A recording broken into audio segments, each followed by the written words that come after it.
from the national newsroom of the Canadian Press, I'm Karen Rebo. Both of Canada's major freight railroads have come to a full stop this morning because of a contract dispute with their workers.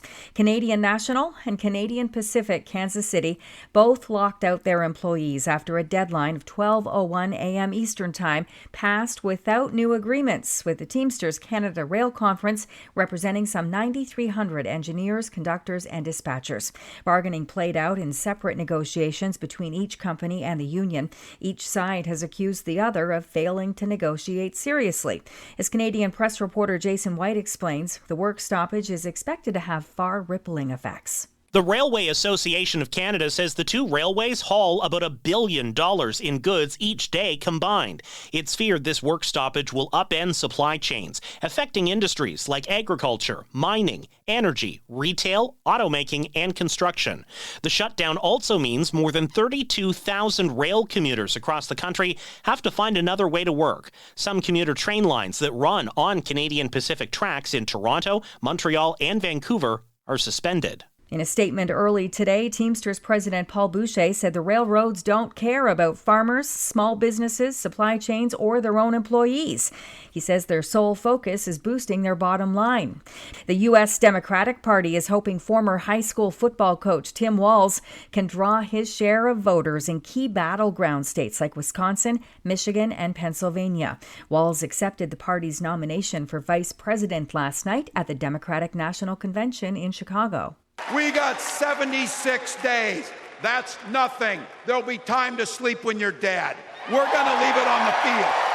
Walz, whose state of Minnesota shares an 885-kilometer border with Ontario and Manitoba, showed a connection to Canada last night when Neil Young's iconic song "Rockin' in the Free World" played as he exited the stage.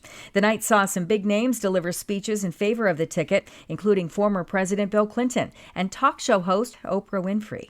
I'm calling on all you independents and all you undecideds. Values and character matter most of all. Vice President Kamala Harris will address the convention tonight. And Botswana says one of the largest diamonds ever found has been unearthed at one of its Canadian-owned mines, and it will be put on show today. The Botswana government believes the nearly 2,500-carat stone is the biggest discovered in the southern African country and the second biggest ever brought out of a mine. Canadian mining company Lucara Diamond Corporation announced yesterday that it recovered the exceptional rough diamond from its Karo mine in western Botswana. This is the Canadian Press.